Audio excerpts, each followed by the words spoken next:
Aliens, UFOs and tales of visitors from other worlds have long captured the imaginations of people across the world. But in Roswell, they take things to a whole new level. Ground control to Major Tom.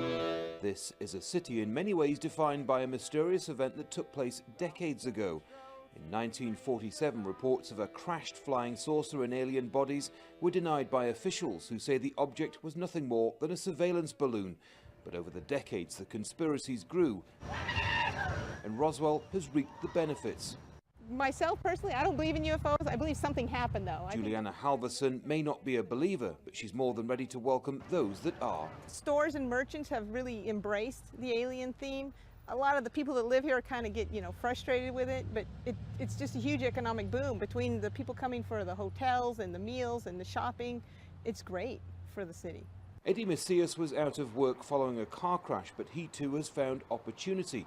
During Roswell's annual UFO festival, Eddie, like many artists and business owners here, is thankful for the visitors that flock to the city. Art has really opened up the doors for me to relax and just enjoy it more, start smiling I'm happy, and this is perfect. The art gallery gave me a fantastic opportunity to display my work, and they do a lot of real neat stuff over here.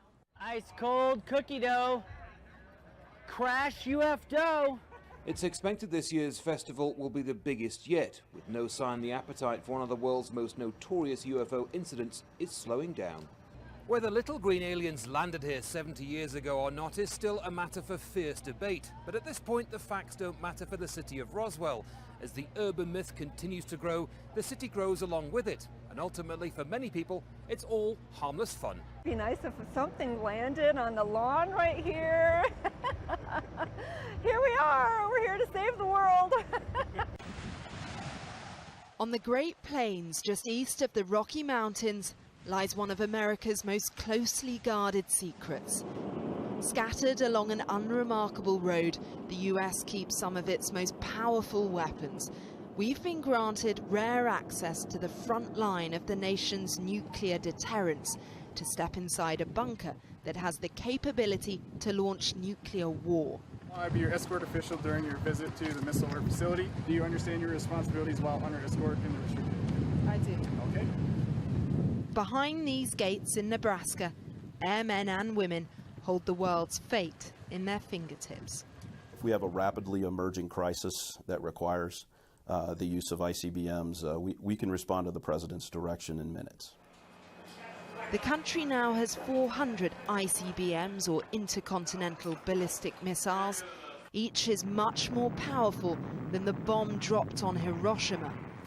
Welcome to Foxtrot. Thank you very much. Security is tight at what feels like the entrance to another universe. We're about to go more than 70 feet underground to the Launch Control Center, where men and women known as missileers are on alert 24 hours a day.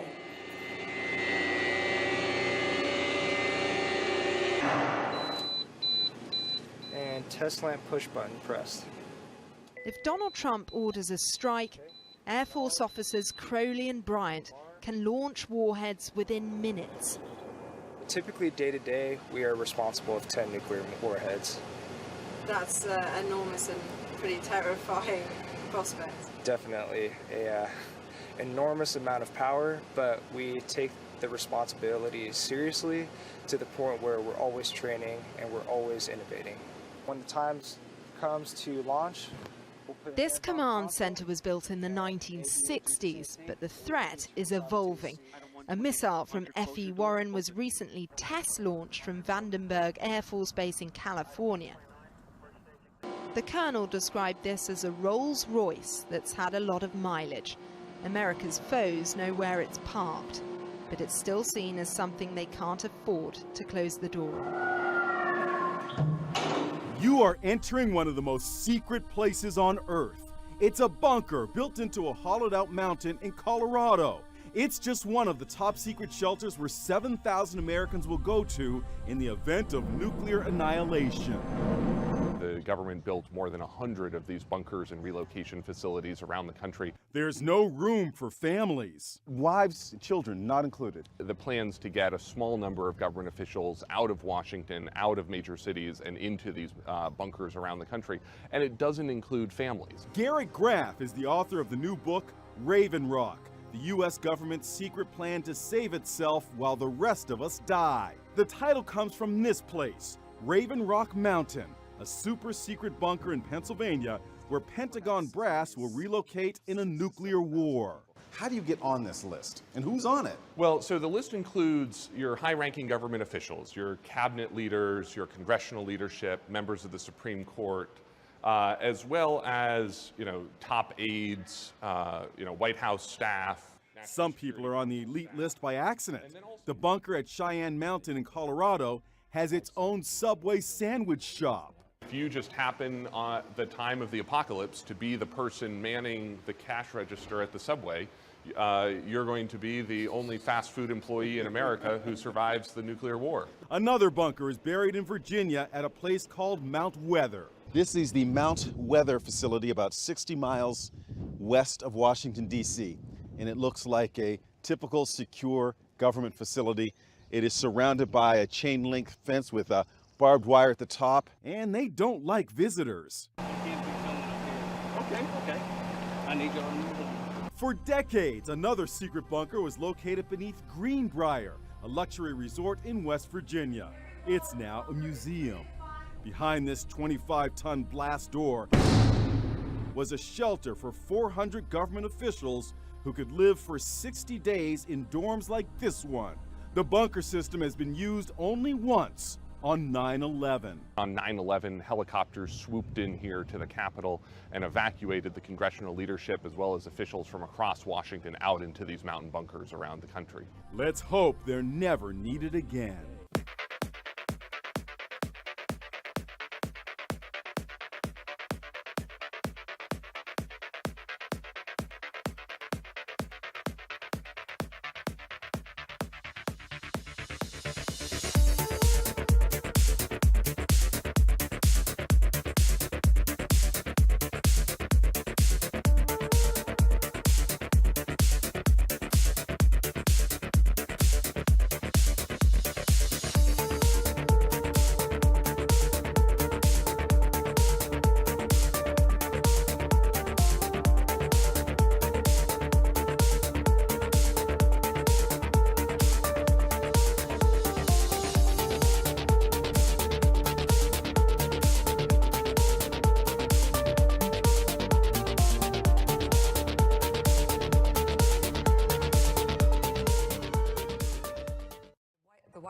Two U.S. TV hosts attacked by Donald Trump after criticizing his presidency have hit back, questioning his mental health. He dubbed one of them low IQ Crazy Mika, referring to her bleeding badly from a facelift.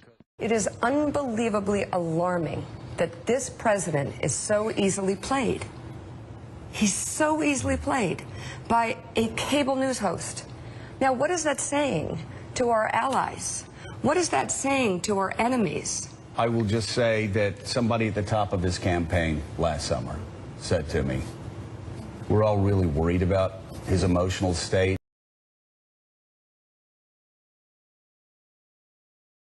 A U.S. representative for Maryland proposes a panel to oust President Donald Trump if he is physically or mentally unfit to lead the country. Democrat Jamie Raskin seeks to gain support for a bill to create an 11-member oversight commission on presidential capacity. The panel would carry out medical examinations and determine whether the president is physically and mentally able to do the job. The 25th Amendment bill to establish procedure in case the president is incapacitated has gained momentum after Trump tweeted attacks against the MSNBC cable hosts. The president would be able to appeal the decision.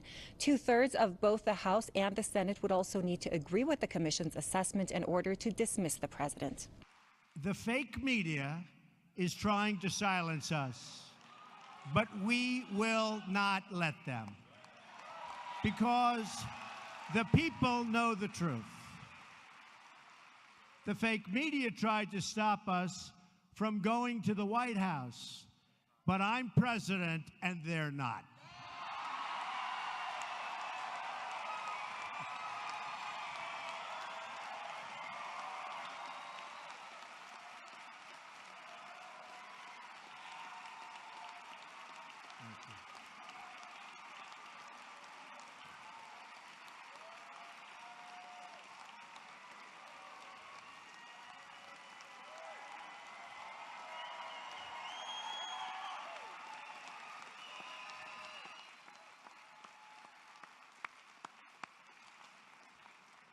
We won and they lost. The fact is, the press has destroyed themselves because they went too far. The G20 summit takes place next Friday and Saturday, but host city Hamburg already feels under siege from protesters. At least 10,000 people marched peacefully through the city on Sunday, demanding the gap between rich and poor be closed. Another 30 demonstrations are planned over the next 6 days. Climate change is the biggest challenge in the 21st century, and a lot more needs to be done. Even though the US left the Paris Treaty, that should not affect it. We have to continue. We owe that to our children and other people. Greenpeace sailed into the port to block a coal shipment, and various vessels went up the River Alster. German police are bracing themselves for more violent protests later in the week from the far left. On the streets of Venezuela's cities, at least 4 people have been killed during anti-government protests since Friday.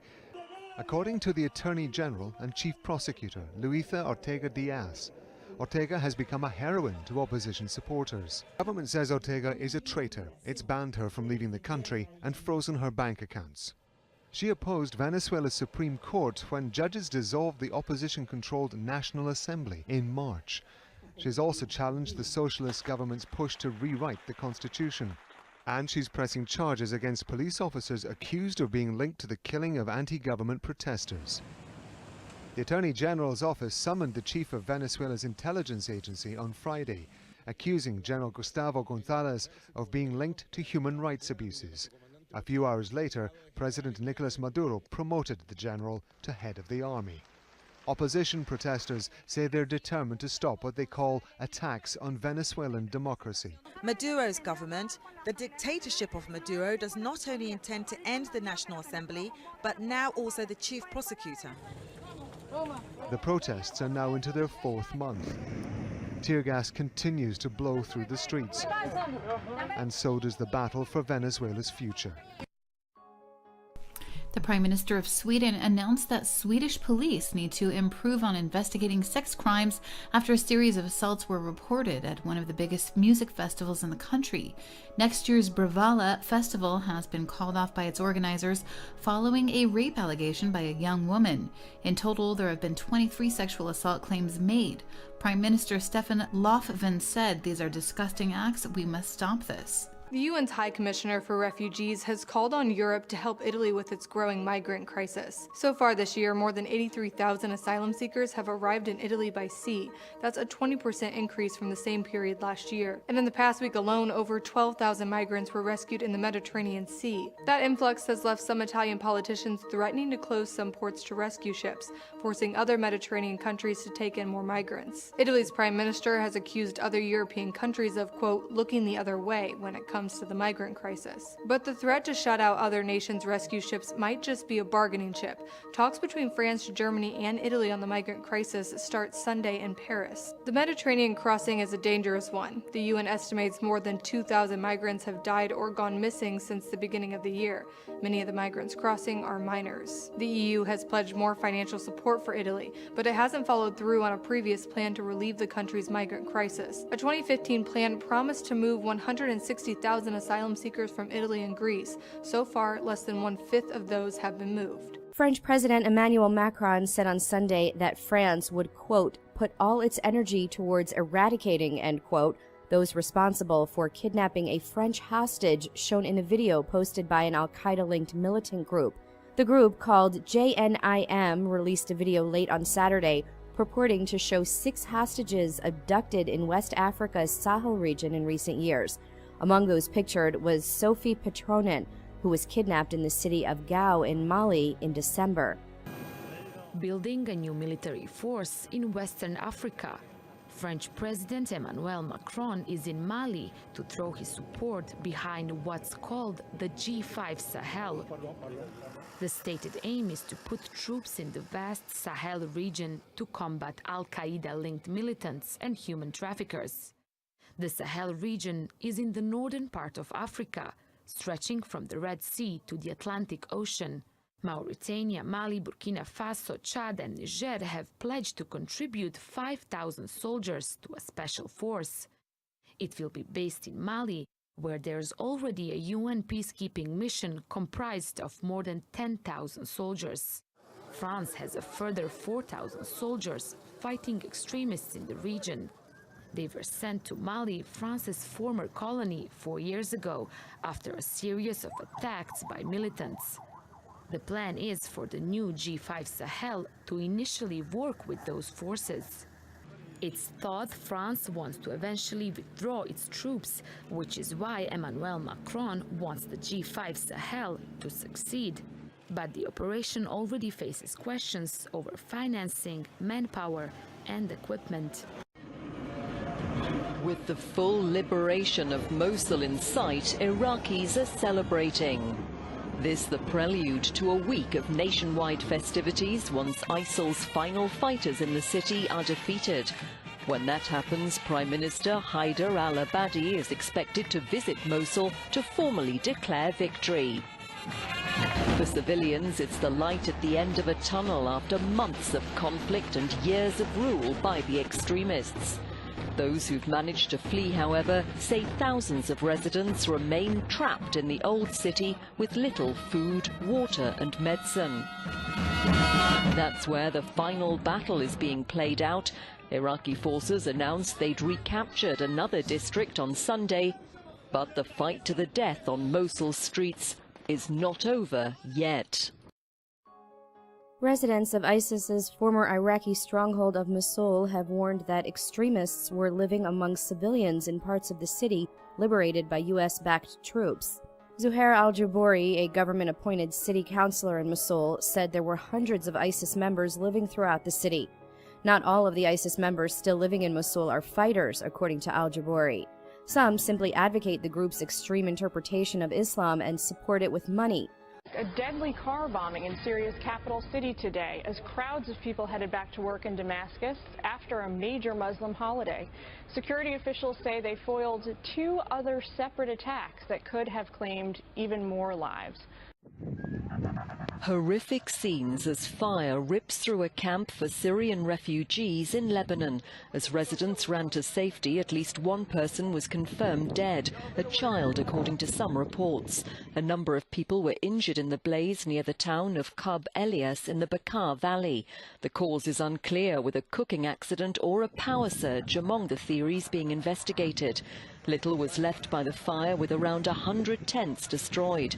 Lebanon hosts at least 1 million registered Syrian refugees, although many more are thought to be there. One source said a large number of those at the destroyed camp had fled from the region around ISIL's de facto capital, Raqqa. At least 4 people have been killed during the latest violent clashes in the disputed Kashmir region. 2 civilians, including a woman, and 2 pro-independence fighters were killed and several others injured after Indian security forces launched an operation against the militants in the southern Dialgam village. Government sources say the woman was killed in crossfire after the militants took refuge inside a home where some civilians were trapped. The region has seen an upsurge in violence since last year, when a top militant figure was killed in a shootout with Indian troops. Nearly 90 people have lost their lives and more than 12,000 wounded in crackdowns since then. Now, the Israeli army has once again targeted Syrian government's positions in the Golan Heights.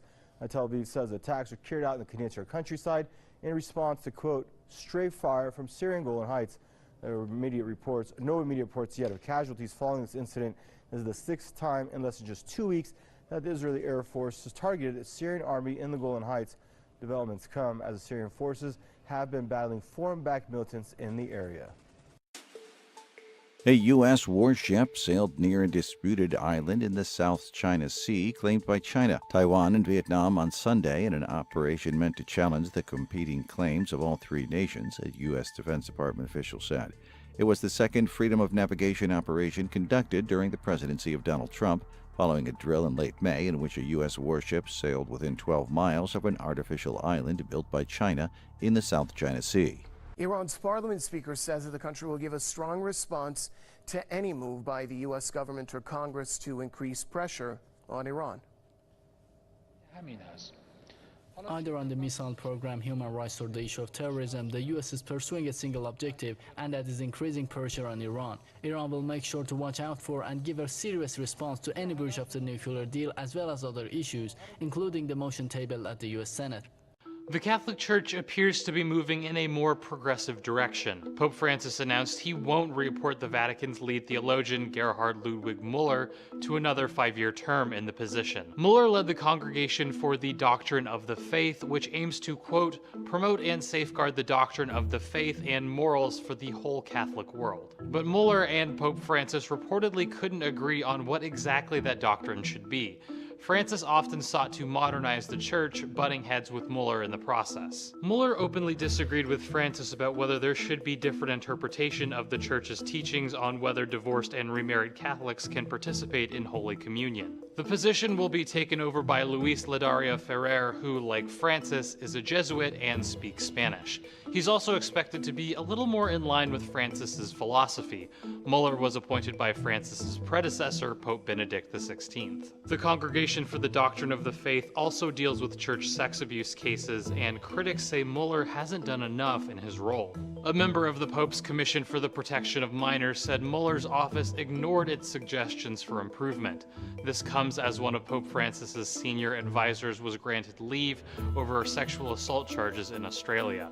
That advisor has denied all charges. Celebrations have taken place across Canada to mark the country's 150th birthday. The biggest party was in the capital, Ottawa, where thousands joined Prime Minister Justin Trudeau, accompanied by Prince Charles and his wife Camilla Parker Bowles. Addressing crowds on Parliament Hill, Trudeau paid tribute to Canada's diversity. Canada is a country made strong, not in spite of our differences, but because of them. And our greatest pride is that you can come here from anywhere in the world, build a good life, and be part of our community. We don't care where you're from, or what religion you practice, or whom you love. You are all welcome in Canada. The anniversary marks the day Canada officially became a country. Britain had ruled it before 1867, though Indigenous people have been on the land for thousands of years.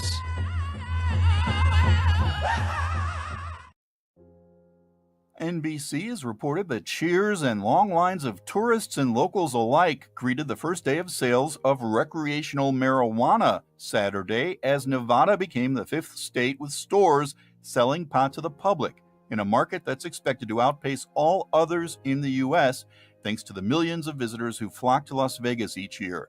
Eager employees guided customers and answered questions from product potency to Nevada's consumption regulations. Those 21 and older with a valid ID can buy up to an ounce of pot. As of Friday, the state had licensed 44 dispensaries to sell recreational marijuana. 39 of those shops are in the Las Vegas area. America is still fighting its meth habit. After a brief lull caused by a crackdown on domestic manufacturing techniques, the highly addictive stimulant is blooming across the country again, this time in the shadows of the opioid epidemic. A study of meth was commissioned in Wisconsin, which estimated that its use had jumped by at least 250% since 2011, a pace that could overtake heroin. Researchers point out that meth addiction has always been a big problem in America. What's changed, they said, is a switch to mass production in Mexico, an increase in potency and affordability, and deeper penetration by drug cartels into vulnerable communities.